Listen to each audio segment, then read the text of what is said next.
Então, continuando o assunto, gente, da última videoaula, né? Então, eu estou passando para vocês alguns desses desafios à conservação das espécies, né? O que a gente tem vivido em termos de extinção aí durante o Antropoceno. E eu finalizei a última aula, né, dizendo quanto que é um desafio fazer conservação num país tão biodiverso quanto é o Brasil, né? Então, no Brasil e globalmente, quais são as principais causas, né, que a gente observa aí para esse declínio na biodiversidade? Então, eu vou passar para vocês essas principais causas, né, fazer algumas considerações em relação principalmente aos nossos hábitats e nas próximas aulas, né, um foco maior no ambiente terrestre e no ambiente aquático especificamente. Então, uma das principais causas, né, da extinção, como eu falei para vocês, é tanto a mudança quanto a perda de hábitats, né? Então, muitas vezes a gente faz a conversão desses ambientes naturais, como é o caso de uma área florestal aqui, para agricultura, né, para abertura de pastagens, para o desenvolvimento das cidades, né? Então, hoje a gente sabe que tem um crescimento absurdo, né, da urbanização aí nas últimas décadas. Então, as cidades, né, elas vêm ocupando um espaço cada vez maior aí nessas paisagens naturais e também, claro, né, para o desenvolvimento da indústria. Isso vai levar a uma série de impactos, como é o caso da poluição, né, tanto a partir aí dessa queima e corte, né, dessa vegetação natural, quanto o desenvolvimento das cidades, né, a parte do saneamento, uma série de modificações ou distúrbios ou perturbações que a gente causa nesses hábitats. Por exemplo, né, quando a gente modifica uma vegetação florestal numa área mais aberta e a gente tem modificação tanto na estrutura quanto na composição da vegetação, o que a gente observa é que várias dessas áreas ficam, por exemplo, mais susceptíveis ao fogo, né? A gente tem um acúmulo de matéria combustível aqui, além de características da vegetação que permitem, por exemplo, com que ela se queime mais fácil. E também a fragmentação desses ambientes naturais, né? Então a gente pega, como eu falei para vocês, essas grandes áreas contínuas e converte, né, em pequenas áreas aí fragmentadas que muitas vezes vão ter um efeito quase que nulo, né, na conservação. Pelo menos para as grandes espécies, gente, ou para espécies que têm grandes áreas de vida, né, que fazem grandes deslocamentos, aí, como é o caso dos grandes mamíferos, né, de algumas espécies de aves, essa fauna com tamanho corporal maior costuma ser a mais afetada, né, por esses efeitos aí da fragmentação. Né? Áreas pequenas não são suficientes para manter populações viáveis aí dessas espécies. Então, se a gente der uma olhada na Mata Atlântica, por exemplo, esse mapa aqui mostra a fragmentação da Mata Atlântica brasileira, né? Então, atualmente, ela tinha uma distribuição especialmente costeira, né? Então, aqui do Oceano Atlântico, ela leva esse nome exatamente por isso, mas com remanescentes, né? Mais para o interior do Brasil, vocês estão vendo aqui, principalmente no estado de Minas Gerais, né? Rio, São Paulo, Espírito Santo e alguns estados do Nordeste. E hoje a gente sabe, né, que tem menos de 7% da área original, né? Então pensar que a gente perdeu mais de 90% de um bioma aí que é riquíssimo em espécies, né, que tem espécies endêmicas, ou seja, espécies exclusivas e que a gente perdeu, né, principalmente devido à expansão aí e mudanças nesse uso da terra, né? Então hoje o que sobrou da Mata Atlântica está nesses pequenos fragmentos, como vocês estão mostrando aqui, como eu estou mostrando aqui, ó, comparem com a área original, e alguns desses fragmentos, né, são reservas aí de preservação constante, mas outros não, né, e coincidem aí com as áreas onde a gente vê maior exploração, né, maior crescimento das cidades aí no país. Quais são as funções, gente, de uma reserva verde, né? Por que a gente preocupa tanto com isso, né? De manter essas vegetações e manter em áreas aí preservadas, tá? Elas mantêm o ciclo hidrológico, ou seja, permite a regularização de chuvas e o abastecimento dos mananciais, permitem a estabilidade climática, né? Tanto em termos de produção de oxigênio pela fauna, quanto sequestro de carbono, né? Manutenção desse carbono aí na biomassa vegetal e no solo. Protegem as bacias hidrográficas porque elas estabilizam o processo do assoreamento, protegem o solo e são habitat, né, para espécies animais e vegetais. Então, a manutenção dessas áreas verdes, ela é essencial para a manutenção da biodiversidade e retorna para a gente mesmo, né, para o nosso próprio bem-estar. Então, eu tenho uma linha de pesquisa no meu laboratório, por exemplo, que é urbanização e biodiversidade. Então, o que a gente tem percebido é que, né, as cidades funcionam aí como grandes ilhas de calor, mas, ao mesmo tempo, né, algumas medidas que são tomadas nas cidades, como, por exemplo, a manutenção das áreas verdes em parques, em praças, nos próprios, né, condomínios, nos aglomerados sociais, isso vai ter uma função, tá, gente, que é essencial para a manutenção da biodiversidade de serviços ecossistêmicos, como é o caso da polinização, tá? Então as áreas verdes, elas têm uma função essencial aí, né, para a biodiversidade e para a conservação. E voltando aqui para esses impactos, né, eles não são percebidos somente na Mata Atlântica, mas aqui mostrando para vocês o impacto no Cerrado, né? Então uma vegetação maravilhosa aí que tem uma função, né, absurda em termos de sequestro de carbono, de processos e de serviços ecossistêmicos, mas que hoje também é altamente fragmentada, né, onde a gente tem o maior impacto do agronegócio é no bioma cerrado, né, e na transição entre o cerrado e a floresta tropical úmida, e o que sobrou hoje do cerrado é menos de 25% da área original, né? Então isso aqui é uma cena bastante comum aí no nosso cerrado e bastante triste. E um dos problemas, gente, dessa fragmentação, né, ou modificação desses hábitats, é que a gente cria, né, ambientes muitas vezes completamente diferentes. Então, mesmo aquilo que é preservado, né, essa área verde que a gente mantém nos fragmentos, ela ainda sofre o impacto, né, dessa matriz ou desse entorno modificado em torno do fragmento. Então a gente cria, né, um efeito que é chamado efeito de borda, isso é bastante estudado aí na conservação, que significa, né, essa zona ou essa região aqui, ó, de contato entre o ambiente natural preservado, como é o caso do ambiente florestal, e o ambiente modificado, como é o caso, por exemplo, de um campo de agricultura, né, ou de uma pastagem.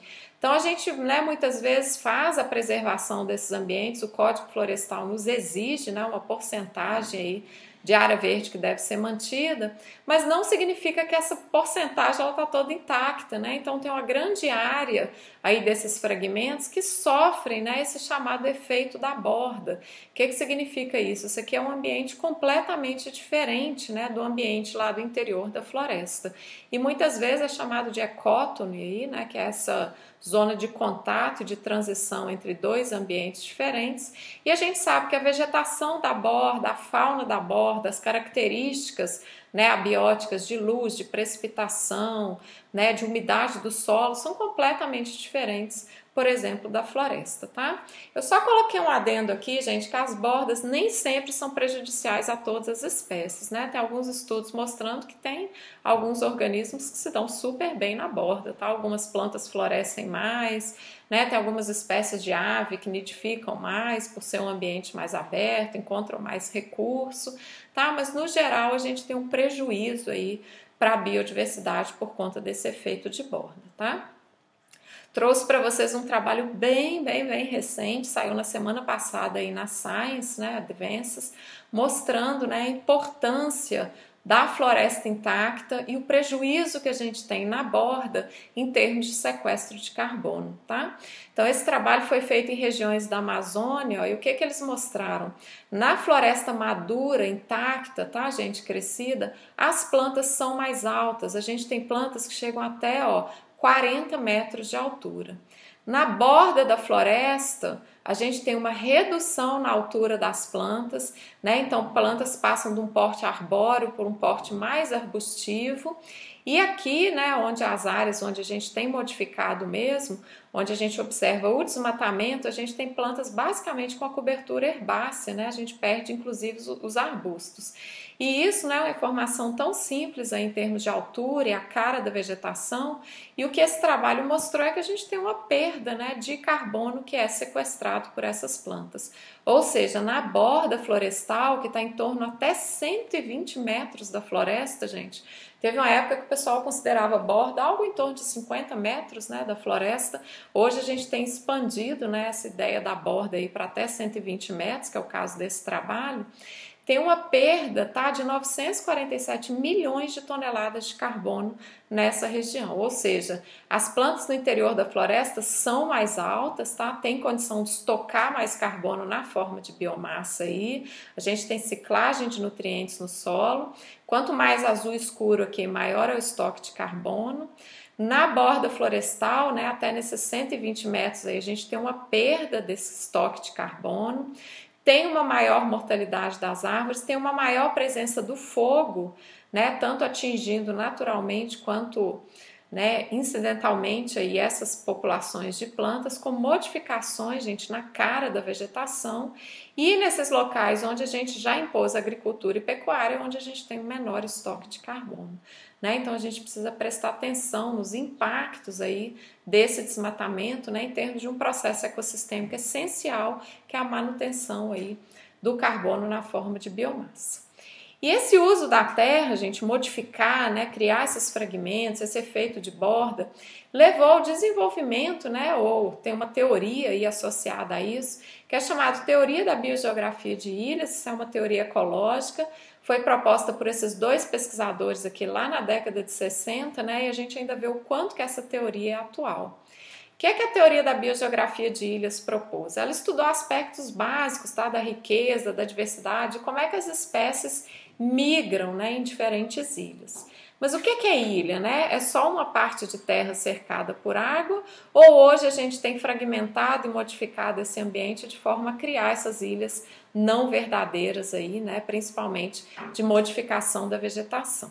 Então essa teoria, ela surgiu para mostrar para a gente que o número de espécies que a gente tem em determinadas ilhas, né, ou oceânicas, ou essas ilhas modificadas que a gente observa hoje a partir do processo de fragmentação, é influenciado tanto pelo tamanho dessa ilha, quanto pela proximidade ou distância que essa ilha vai estar em relação à fonte de colonizadores. Então isso é um modelo matemático, tá, hipotético aí, mas que a gente consegue aplicar para calcular, né, esse número de espécies que a gente consegue prever nesses fragmentos florestais em função aí de duas variáveis, tá? A taxa de imigração de novas espécies e a taxa de extinção. A gente sabe que à medida que passa o tempo, gente, dificilmente chegam novas espécies numa determinada região, especialmente em fragmentos pequenos, tá? Então, à medida que passa o tempo, a taxa de chegada de espécies novas, né, nessas determinadas regiões, ela vai diminuindo. E, ao contrário, a taxa de extinção aumenta. O que significa isso? À medida que vai passando o tempo, né, várias dessas espécies vão sendo perdidas. Por quê? Porque elas não têm condições de manter populações viáveis, porque tem impactos, né, nesses fragmentos, e aí a gente tem uma redução desse número de espécies.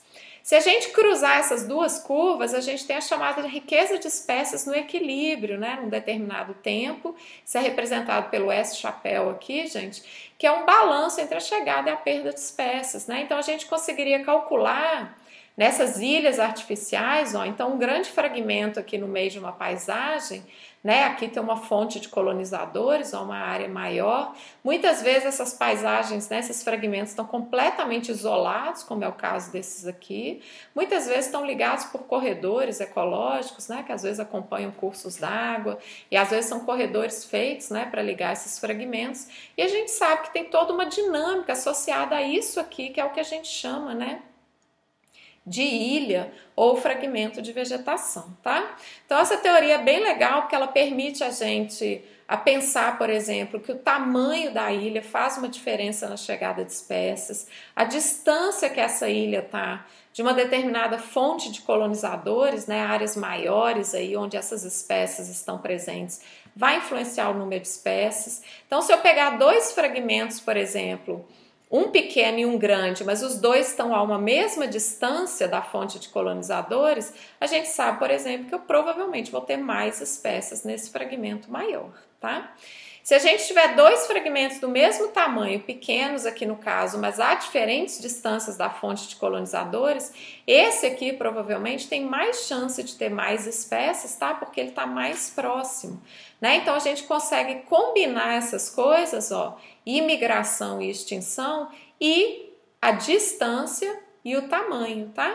Então esse modelo ele veio para combinar todas essas possibilidades, né? Então a gente sabe que uma ilha mais próxima e maior é melhor. Por quê? Porque a ilha mais próxima, ela tem uma taxa de migração maior e quanto maior, menor é a taxa de extinção, né? Então se a gente cruza essas linhas aí, a gente consegue prever, né, quantas espécies que a gente pode ter nesses fragmentos.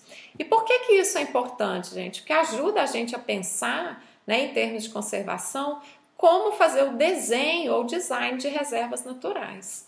Desde a década de 70 houve um grande debate aí na literatura, né, que é meio que o início da conservação aí, dessa ciência da conservação, que é um debate que a gente usa essa sigla aqui, ó, que chama SLOS, que é single large, ou seja, é melhor conservar uma grande área grande ou several small, ou pequenas áreas, né, que somem mais ou menos o mesmo tamanho dessa aqui. Tá? Então isso é um grande debate na literatura que ajuda a gente a pensar como fazer conservação das espécies, tá? Ou conservar uma grande área, ou conservar pequenas áreas menores e fazer o desenho, então, o design dessas reservas naturais, tá? O que a gente sabe hoje, né, a partir dessa teoria da biogeografia de ilhas e alguns resultados da conservação, é que para a maioria dos grupos, gente, quanto maior a área, melhor. Né? Então, se a gente for fazer o design ou desenho de uma reserva aí, quanto maior a área a gente puder conservar, melhor. Para diminuir o efeito de borda, né, o melhor cenário é também esses fragmentos maiores, tá?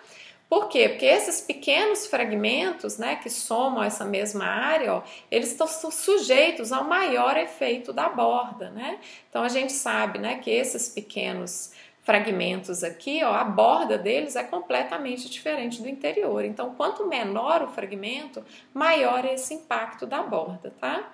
Existe muita discussão, né, como que a gente dispõe essas reservas mais próximas, ligadas por corredores, tá? Isso aqui ainda é um debate na literatura, mas tem alguns trabalhos mostrando, né, que esses corredores ecológicos, eles são benéficos, né, para algumas dessas espécies. Tem alguns problemas associados à passagem de doenças, né? Muitas vezes passagem do fogo, mas o que a gente sabe é que esses fragmentos que são muito isolados, tá? Como é o caso desses aqui, costumam ser piores, né? Ou seja, tem um impacto negativo aí para a biodiversidade comparado a fragmentos que são conectados, tá? Isso permite uma dinâmica que a gente chama de metapopulações e metacomunidades, que é a substituição, né, mecanismos de dispersão aí entre esses fragmentos que garantem, né, que em algum momento do tempo e do espaço esses fragmentos serão colonizados, tá? Então isso aqui, gente, eu mostrei para vocês de forma mais superficial, mas é só para mostrar que a gente tem como aplicar a teoria ecológica, né, associada ao que a gente sabe hoje sobre fragmentação para propor, então, as melhores formas de fazer conservação aí dessas espécies, tá? Então, voltando para a nossa listinha aqui, segunda causa de extinção, gente, é a superexploração e a caça predatória. Né? Então, as espécies que normalmente estão sujeitas à caça ou que são coletadas por humanos aí, estão sujeitas à extinção local e global. Né? No Brasil, as aves grandes, né, diversos primatas, o próprio tatu, né, várias espécies aí são caçadas ou para o consumo ou para venda, né? Então a gente tem muito tráfico de animal silvestre, isso é um super problema aqui no Brasil, né? A legislação é bastante frouxa e a parte, né, principalmente do controle aí da exploração dessas espécies. Então a gente tem vários exemplos aí na literatura ecológica de espécies que foram extintas devido à superexploração, né? Então foi caçado até o último indivíduo aí. Então aqui a gente tem, né, problemas aí, principalmente no Cerrado, na nossa região aqui, associados, né, à perda de espécies, aí, à caça principalmente, né, exploratória, muitas vezes para o uso da carne ou simplesmente, né, como é o caso do lobo-guará, da onça-pintada, aí, né, essas espécies muitas vezes caçadas e mortas, aí, principalmente no entorno das fazendas. Né? Então a gente tem algumas legislações aí, né? Então essa aqui foi a PL 3723, que era contra a liberação da caça no Brasil, né? Então a gente tem problemas associados a isso aí. Então desde 2018, né, a gente teve algumas mudanças aí na legislação, mas a ideia é que a caça, né, ela não deve ser permitida aí para esses animais silvestres, né? A gente vai ter um problema, né, de mortalidade, risco de extinção, que já é iminente, né, a diversas dessas espécies aí, e só vai aumentar se a gente permite, né, a caça aí desses animais. Terceira causa de extinção, gente, a introdução das espécies, né? Então a gente sabe que as espécies introduzidas, elas mesmo que seja com a melhor das intenções, né, como é o caso de diversas espécies de peixes aqui, né, que foram incluídos aí em alguns ambientes naturais para permitir a alimentação humana, né? Então a perca, por exemplo, foi introduzida no Rio Nilo, né, e levou à extinção de diversas espécies menores de peixes, que são esses ciclídeos nativos aí, simplesmente, né, por comportamento agressivo, por substituição aí das espécies nativas e mudanças nas interações, né, como é o caso aí da predação. Tá? Então, no Brasil, a gente tem vários exemplos, infelizmente, de introdução de espécies, né? A jaca, por exemplo, é um super problema em áreas, né, de floresta tropical úmida, como é a Mata Atlântica. Isso é uma espécie introduzida, gente, mas já está quase que naturalizada, né? A gente já acostumou com a presença.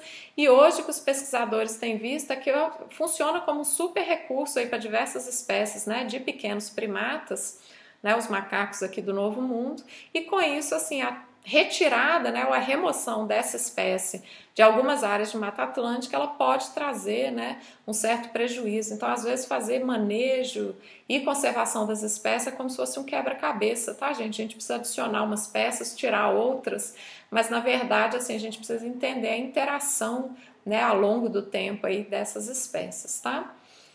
A gente tem vários problemas também, né, com o caso do caramujo africano. Isso foi introduzido aqui no Brasil, no sul do Brasil, né, como uma alternativa alimentar aí, a criação do escargot, né, que era muito mais caro, mas não teve mercado no Brasil para isso, então diversos desses animais foram soltos, né, e hoje tem uma distribuição bem ampla aí no Brasil, com vários problemas, né, associados aí a essa parte de invasão de espécie exótica em ambiente natural, tá?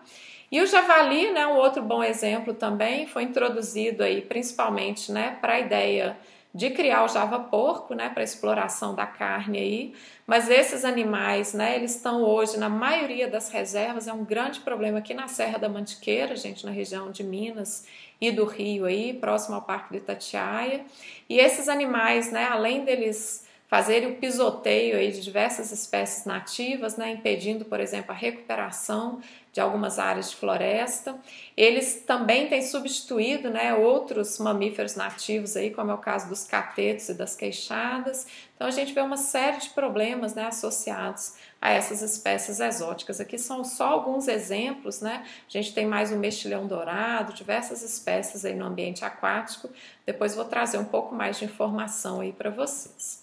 Então, o que acontece, gente, é a gente conseguiu reconhecer essas causas, né, associadas a esse declínio da biodiversidade e pensar que alguma coisa tem que ser feita, né? Então, a conservação surgiu para isso como uma disciplina aplicada aí, relativamente bem nova, né, bem recente aí na década de 70, para tentar entender, primeiro, quais são as espécies que estão mais sujeitas à extinção. Segundo, quais são os fatores que influenciam uma espécie a entrar em risco de extinção e por quê? E o que a gente pode fazer, ou seja, quais medidas devem ser tomadas para que essas extinções locais e globais não ocorram. Eu falo que é uma disciplina de sucessos e fracassos, né? A gente tem grandes sucessos aí na conservação de espécies, mas a gente ainda está engatinhando, né, em relação a alguns planos aí para algumas espécies, tentando entender essa ideia do quebra-cabeça aí da conservação, mas eu acho que esse é o caminho, né? Então a gente tentar entender esses riscos de extinção, essa ideia de categorizar as espécies, né, de acordo com aquelas categorias da IUCN que eu mostrei para vocês, é bastante importante. Mapear a distribuição dessas espécies, né, entender a que impactos que elas estão sujeitos e o que a gente pode fazer aí para diminuir, né, essa chance de extinção. Então foram reconhecidos globalmente aí o que a gente chama de hotspot para biodiversidade. A gente não costuma traduzir esse termo não, tá, gente? Então são áreas, né, que foram definidas globalmente aí como áreas prioritárias para conservação. Isso é o trabalho antigo, gente, do Myers e colaboradores, ó, saiu lá na Nature em 2000, em que eles definiram globalmente que a gente existem aí 25 áreas, né, que são pontos-chave aí para conservação. Por quê? Elas têm alto endemismo. O que é que significa isso? São áreas que possuem, né, várias espécies que são exclusivas a essas áreas e que têm alta degradação, ou seja, são áreas onde a gente observa uma alta variação, né, ou um alto impacto aí nesse uso da terra, tá? Elas cobrem muito pouco da superfície terrestre, gente, algo em torno de 1,4 a 2,3% da superfície terrestre, mas se a gente conseguir implementar conservação nessas áreas, elas cobrem aí quase metade das espécies de plantas que a gente conhece e 35% das espécies de 4 grandes grupos de vertebrados, né? Ou seja, se a gente fizer conservação nessas áreas, tem grandes chances, né, da gente estar conservando grande parte dessas espécies. E outras espécies acabam se beneficiando também, né? Como se a gente criasse um grande guarda-chuva aí de conservação, tá? Então, quem são essas áreas, né? Só para mostrar para vocês aqui no mapa. No caso do Brasil, corresponde ao Cerrado e à Mata Atlântica, tá? Vocês vão ver aqui que a Amazônia, né, como floresta tropical úmida, ainda não é considerada, né, um hotspot aí de conservação. E por quê? Porque no Cerrado e na Mata Atlântica a gente observa, né, alto endemismo e alta degradação, tá? Então essas seriam essas 25 áreas, e como o Myers bem disse aqui, ó, existem locais na Terra que são tanto biologicamente ricos e estão altamente ameaçados. E para o nosso próprio bem, a gente deve trabalhar, né, para conservar essas áreas, tá? Como vocês vão ver, gente, várias dessas áreas são ilhas oceânicas, né? Então aqui as ilhas caribenhas, ó, Madagascar, né, diversas ilhas aqui, como é o caso da Nova Zelândia, né, da Polinésia, porque a gente sabe que nas ilhas, né, como eu mostrei para vocês lá naquela teoria da biogeografia de ilhas, a gente tem uma dinâmica completamente diferente para essas espécies, né? É mais difícil de chegar, é mais difícil de se manter. Quando chega uma espécie exótica, né, numa determinada região de ilha, a gente tem um impacto absurdo, né? Então várias dessas regiões aí, elas são consideradas esses hotspots da biodiversidade. E no Brasil, né, a gente tem aí desde os anos 2000 e pouco, um projeto, né, de estratégia aí nacional para o conhecimento da biodiversidade, né, e a confecção de um relatório nacional. Isso aí foi um dos compromissos do Brasil, né, já que ele foi signatário da CDB, que é a Convenção sobre Diversidade Biológica, que já aconteceu no Rio, né, e algumas vezes aí. Então a ideia, né, é que a gente tem essas áreas estratégicas para conservação. Foram consideradas 900 áreas, tá, como estratégicas ou prioritárias para a conservação da biodiversidade. Tem muita discussão a respeito disso, tá, gente? Isso foi feito lá nos inícios, né, dos anos 2000, 2010, até 2010. A maioria dessas áreas estão em floresta tropical úmida, né, tanto na Amazônia quanto na Mata Atlântica, e nos campos sulinos, tá, em torno de 20% nas zonas litorais e marinhas, só 10% no Cerrado e em torno de 10% na Caatinga, né? Então a gente precisa de conservação, né, mais eficiente aí para algumas dessas áreas, especialmente o Cerrado e a Caatinga, tá? Então eu vou finalizar aqui e nas próximas aulas, né, a gente vai falar mais especificamente aí dessas ameaças tanto para o ambiente terrestre quanto para o ambiente aquático, tá bom? Obrigada, pessoal!